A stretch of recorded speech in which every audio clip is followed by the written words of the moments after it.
We have to light up because it's either the sad story or the sad story. Okay, so do you feel like doing the sad story in warmer climate first or the sad story in colder climate first? Colder.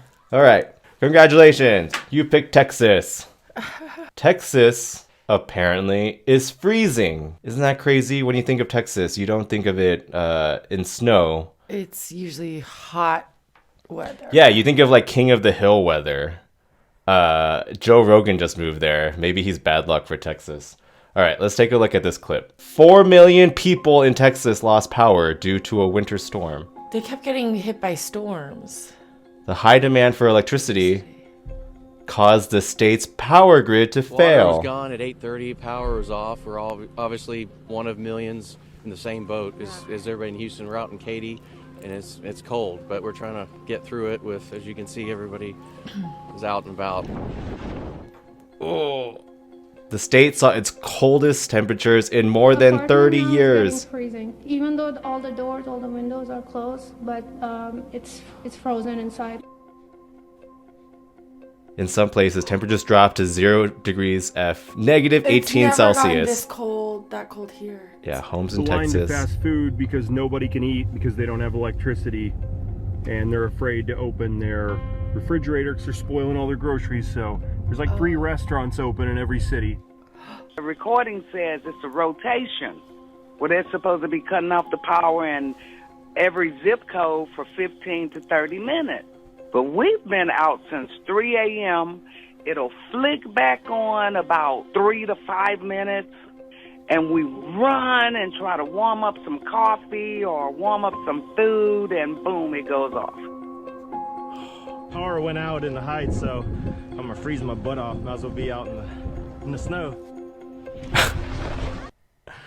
Wow, look at Texas. It's covered in snow.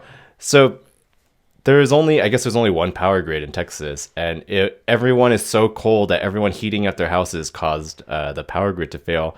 So when you don't have electricity, like you can't make food, you can't like keep yourself warm. So, oh my gosh, it's crazy. Like they don't have electricity because it's so cold. And like, how do you keep yourself warm? Well, not only that, I also heard that, because they don't have cold, that's cold enough to freeze your pipes. Yes, we'll get to And- that. Well, let's take a look at this first. Because my miss... Wait, was it this? Yes. Okay. Take a look at this graph. So Weather forecast. the weather... put this over here. The weather normally in the numbers is what the temperatures are, but then the colors represent how far that's off its normal temperature.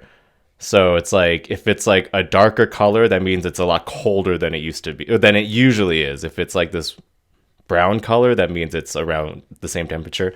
And then the more red it gets, it's warmer than it usually is around this time of year.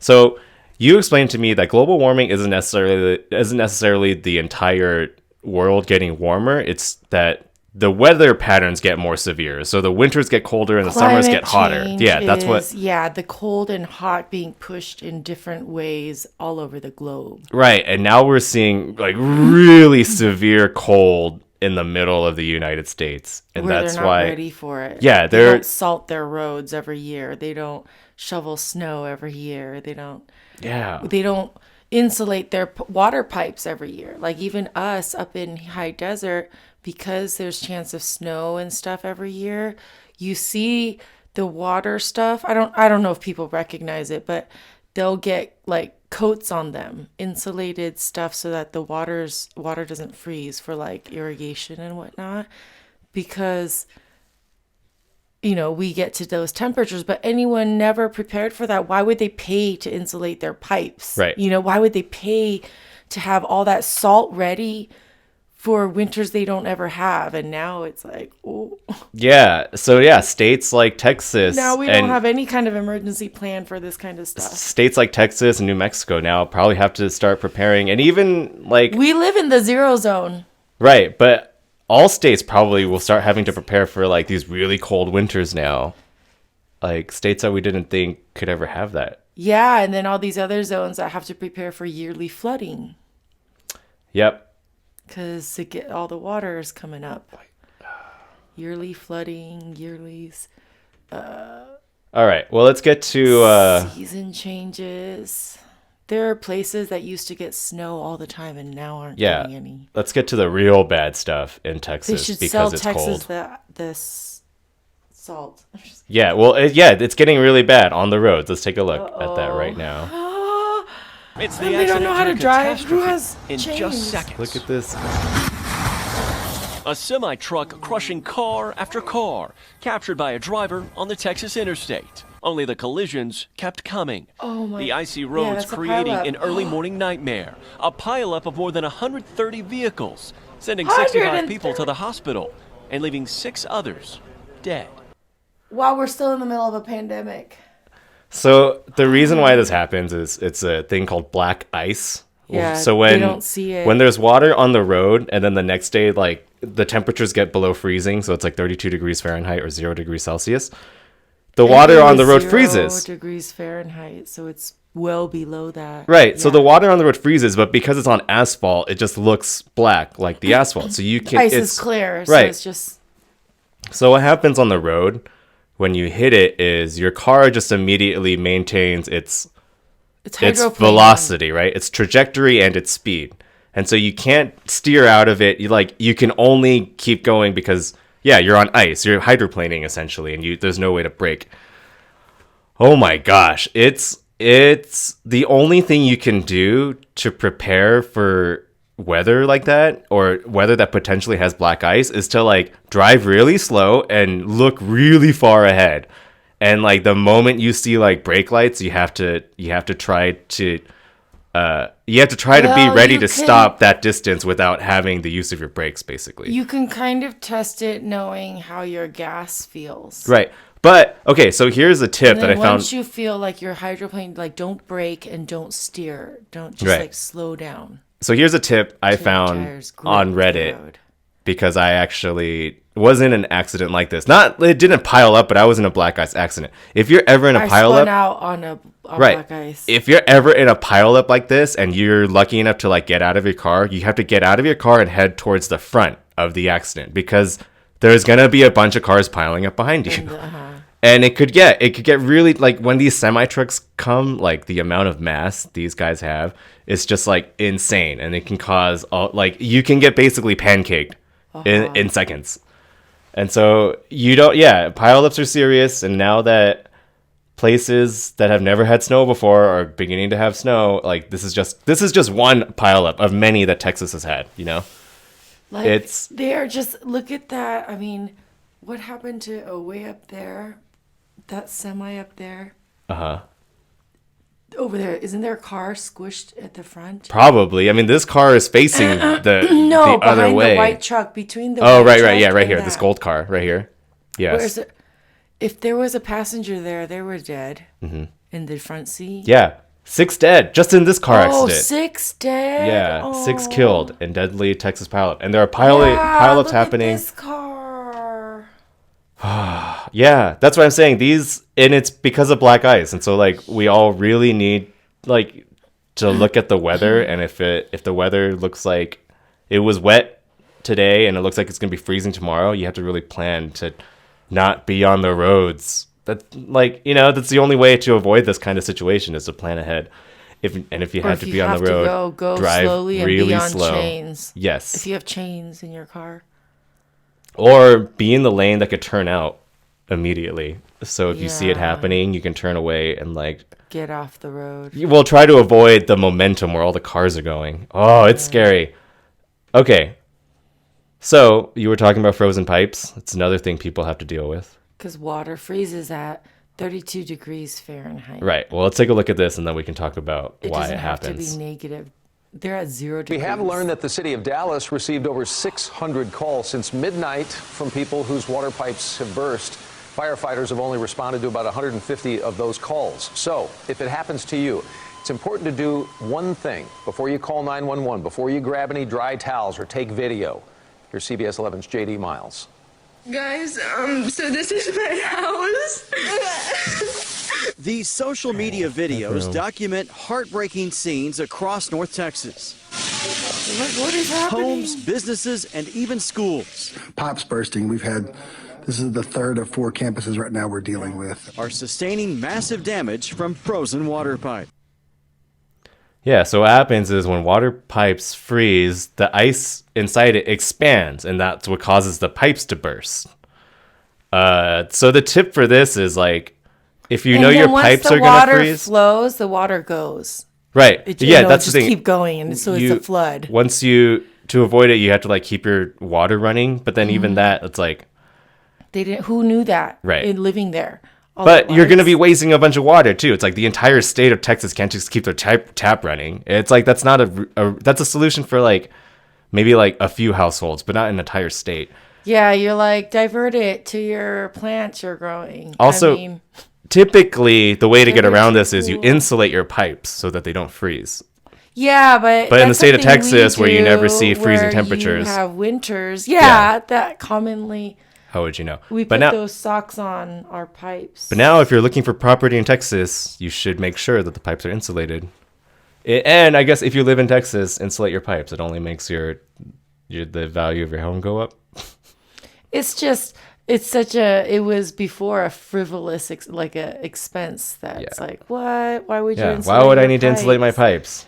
Why would I need to get flood insurance? It's Texas. All right. Oh. All that water damage, that's horrible. That's like a fire. That's as bad as fire. It is. All right. Well, let's take a look at why the Texas grid failed. This didn't happen by chance. Oh, because they're not even on our regular grid? Mm-hmm. In Texas, more than 2 million people lost power this week due to record low temperatures and the statewide winter storm. On Sunday, President Biden declared an emergency in the Lone Star State.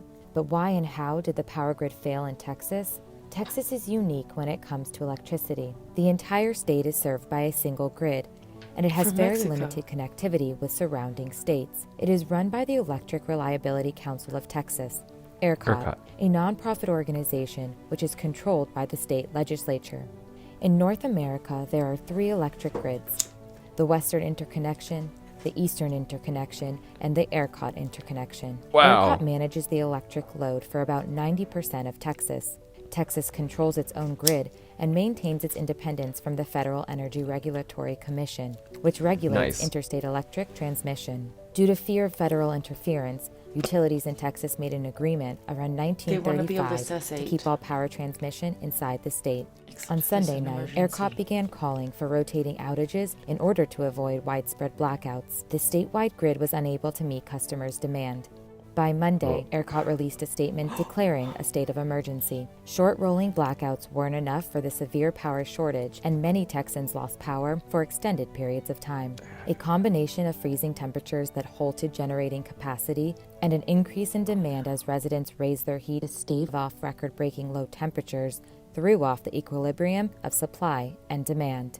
The Texas electric grid is largely powered by wind and natural gas, systems that are ideal for hot summers. ERCOT officials said they took winterization precautions, but the cold was more extreme than their systems could handle. The freezing temperatures depleted natural gas, leading to power plant outages, according to the Houston Chronicle. While 24-hour cold weather shelters have popped up around the state, Texans are left struggling with freezing temperatures and outages for the foreseeable future. And due to the pandemic, gathering for warmth with friends and family or going into a store to avoid the chill pose their own dangers. According to the National Weather Service, temperatures in some parts of Texas were colder than Alaska this week. If you are without power, here are some ways to stay warm. Close blinds or curtains to keep in heat. Close off rooms to avoid wasting heat. Wear layers of loose-fitting, lightweight, and warm clothing. Eat and drink food, providing energy to keep you warm. Stuff towels or rags in cracks under doors. Check out your local 24-hour weather shelters. If you do have power, conserve as much electricity as possible. Don't do all this and burn stuff inside. Oh yeah, don't burn stuff inside. Okay, that's actually what I wanted to talk about. People need carbon monoxide heaters because they're starting to burn stuff to stay warm, and that's deadly, literally deadly. Like deadly. You're gonna get as pink as me and then be dead. Yeah, these are some good tips on how to stay warm. But all of these is about keeping the warm air in. So no ventilation. You know what I mean? So you like close off all your ventilation. I know. And then people burn stuff and it's like Well, it's like camping rules, right? And the funny thing is people that guy, die in their tents all yes, the time. yes. You're not stuff. yeah, Don't exactly. burn stuff That's in your tent. but that's a camping rule. Do you know what I mean? It's like camping rules. Like don't but have an people- open flame inside. Yes, So no another open flames, nothing burnt. Yeah. we watched in the video before, there was like a big line to like McDonald's drive-thrus because people's power were out, and the guy said it's because people don't want to open the fridge and spoil their food. It's actually a life hack. If it's cold enough for the power to be out, chances are it's cold enough for your food to stay cold without you having to put it in the fridge. But yeah, the hard 0 part. degrees outside is colder than your fridge, I think. So the hard part is like, yeah, what happens if like you have an electric stove or even a gas stove and you don't have if for some reason it's not working. And I think a lot of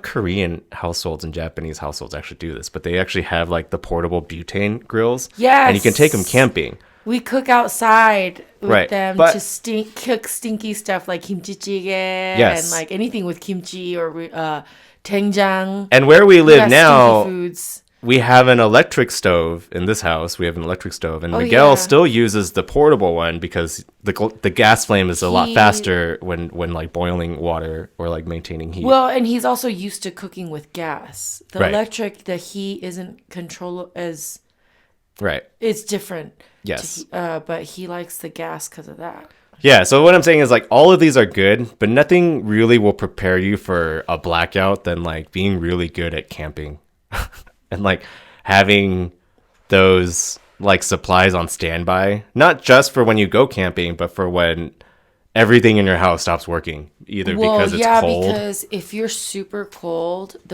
and you're in a big house and you can't heat it, don't like shiver and just stay cold. You can set up, if you have a tent or something, a smaller area where everyone can bundle up and that it'll warm up that area. Like a tent. This is something I actually learned recently, where they say wear layers of loose fitting, lightweight, warm clothing. Air is actually one of the best insulation.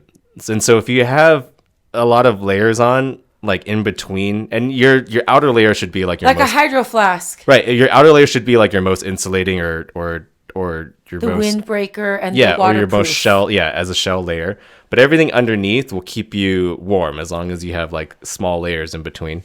Yeah. But also when you go camping, you usually have 3 layers on. You have your base layer, your insulating layer, and then your shell, which is your waterproof, windproof, or your Gore-Tex layer. And Airproof. what if you're gonna buy clothes specifically to stay warm? I think one of the cheapest jackets you can get are like anything with down, that goose feather.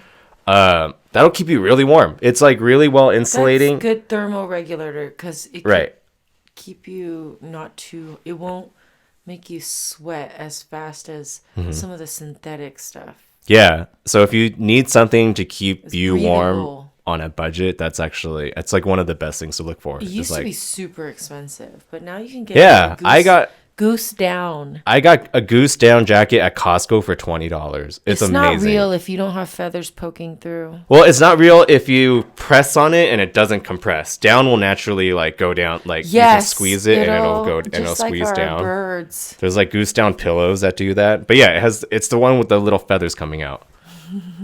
Oh man. Yeah, I don't know. I guess to stay warm, go try camping. That's a good way to practice being warm. Or just being okay and being ready if there's an emergency and you don't have. Yeah, you really learn how to cook with just a flame. Open flame. But again, not in a closed off room. Well, no, your open flame in this case should be your camp stove, because you don't always cook on the open flame. You usually take a stove with you. The flame, but still not inside. Yes, or if you do inside, open a window. A lot of windows. And have it next to the window. Cooking rules. I mean, when you cook, you have a fan or a flame. But yeah, I don't think a lot of people understand what the vent is for. They think some people think it's just for the smell. Oh man, I know. How do we educate people? Get a carbon monoxide filter. Well, Just understand. I don't know how it dissociated from our regular like chemistry and those kinds of classes. Because the American education system doesn't care. They're so afraid of fire, but they're not afraid of like Suffocation. the results of a controlled fire. Just because it's controlled fire doesn't mean doesn't pose a threat. All right, yeah. Let's end this depressing episode here. Stay warm, Texas. Yeah, if you want tips on how to stay warm, Should we what? Send them tents like we do with the homeless people in LA? Tents? No, they need their electricity. I don't think their issue How are they is going to shelter. fix the grid like now? I know. That's an infrastructure thing. Like, what can we do right now? For President Biden is sending generators and diesel fuel. Oh, okay. I was like, even if the ones that do have generators, they're running through their diesel so fast because they didn't know that the emergency would be more than a few hours. Like days and weeks. That's why I'm saying storm after storm. Learning how to camp is your best means of survival. You got to learn how to live with nothing. So when everything is taken from you, you can still survive. Yeah, people. This is why I just eat all of my meals out of a can. Oh yeah, what's that show you watch? That insane show? Oh my god! It's so crazy. Life Below Zero. Isn't it's it? on Disney Plus, but it's like a National Geographic show. Life Below Zero. It's about people that live in like the coldest parts of Alaska. Around the Arctic Circle. So imagine opening in up Alaska. There's one on the northern shore. Imagining opening up one of those deep freezers. You know those freezers that people stuff dead bodies in, like one of those, and living in there. It's colder than that. It's crazy. Life Below Zero. Yeah, it makes you to negative Fahrenheit degrees. However cold you are, if you watch the show, you'll feel warmer. That's how cold the show looks. Yeah, I watched this show so I can feel like it's like not that bad. It's like Castaway on Mount Everest. I don't need to turn on my heater. What a waste of electricity. Survival in the Ice Age. Survivor. That show Survivor in the Ice Age. That's what it looks like. Oh, there's like bears and wolves and moose. Wolverines. Foxes. It's cool. I would recommend it. Life Below Zero. So if you're in Texas and you're cold, go check out that show. All right, we should end this episode. Oh, yes. Okay. Go check out our merch store if you want to support us. And I guess we'll make a box soon. I don't know. We're make a box, a special box. We'll make a special box for our special subscribers. It's an emergency box. And if you're ever stuck somewhere, this is the box you need. Yeah, it'll come with one of these headbands. Oh. And an ash catcher. The headband doubles as a mask, too. It doubles as a lot of things. Then it quadruples as... It's a multi-purpose thing. It's very, All right. And so is my incense holder. We'll see you in the next video, or we'll see you on the merch store. Take it easy, guys. If you don't have buds, we're your buds. Bye. Ciao. If you like the video, leave a like and subscribe.